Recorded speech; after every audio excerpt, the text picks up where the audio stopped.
Hi guys, it's happy learning. ஏன் first சாப்டரில் உங்களுக்கு இவ்வளோ டவுட்ஸ் வருதுன்னு தெரியல.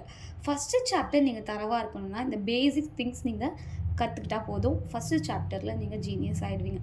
என்னென்ன திங்ஸ் பார்த்தீங்கன்னா, ஃபஸ்ட்டு ஒன் இந்த கிராஸ் சிம்பிள். ஓகேங்களா? இந்த கிராஸ் சிம்பிள் வந்தால் கம்மா போட்டு எழுதணும்னு ஞாபகம் வச்சுக்கோங்க. கம்மா போட்டு இப்போ 1, 2 அப்படின்னு எழுதணும் இந்த கிராஸ் சிம்பிள் வந்தால்.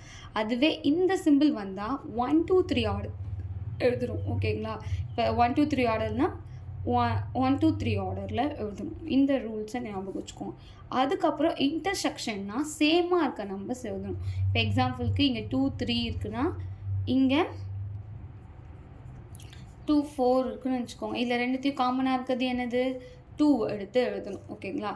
அதுக்கப்புறம் வேறு என்ன? மைனஸ் சிம்பிள் வரும். மைனஸ் சிம்பிள் வந்தால் இப்போ இதில் 2வும் போயிடுச்சா, பேலன்ஸ் என்ன இருக்குது? 3, 4 இருக்குது. அப்போ 3, 4ஐயும் எடுத்து எழுதணும். ஓகேங்களா?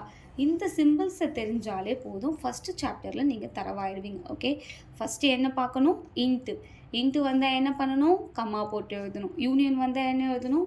1, 2, 3 ஆர்டரில் எழுதணும். இன்டர்செக்ஷன் வந்தால் சேமாக இருக்க நம்பர்ஸ் எடுத்து எழுதணும்.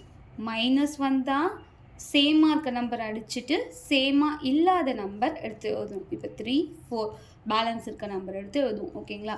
இது மட்டும் நீங்கள் நல்லா தரவாக தெரிஞ்சிட்டிங்கன்னா ஃபஸ்ட்டு சாப்டர் ஃபுல்லாக தரவாகிட்டீங்கன்னு அர்த்தம்.